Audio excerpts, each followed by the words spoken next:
presented by Monabic Music। चले शादी शादी चले शादी मिल तो ठंडी में जाई के मजा Singing by गौरव ठाकुर। पानी पानी दहिया हमर करे छे सरसर रे, पूरी बदनिया ठंडी में कांपे छे थर थर रे। तो चले ने मजा ले लेबे। ए बाबू सुना, पानी पानी दहिया हमर करे छे सरसर रे, पूरी बदनिया ठंडी में कांपे छे थर थर रे। मिलै में छे असगर में चढ़ाई के मजा, समझे सुनले जेना भैया तो हर ले छ गेलु गाई के मजा भौ जाई के मजा काले शादी मिल तो ठंडी में रजाई के मजा जेना भैया तो हर ले छ गेलु गाई के मजा भौ जाई के मजा काले शादी मिल तो ठंडी में रजाई के मजा। कुछ भी बोलते हो। चले शादी शादी चले शादी मिल तो ठंडी में रजाई के मजा रजाई के मजा। Oh my God,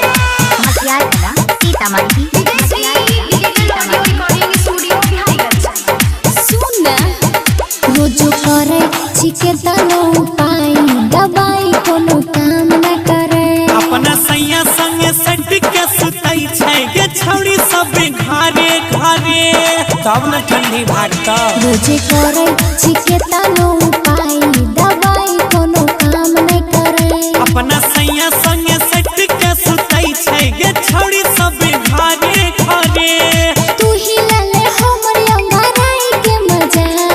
हाय दैया आबे दे दे तू हमरा पजियाई के मजा सटाई के मजा काले शादी मिल तो ठंडी में रजाई के मजा जेना भैया तो हर ले छ गेलु गाई के मजा भौ जाई के मजा काले शादी मिल तो ठंडी में रजाई के मजा। ट्राइयो त करे काले शादी शादी काले शादी मिल तो ठंडी में रजाई के मजा रजाई के मजा। Oh my God,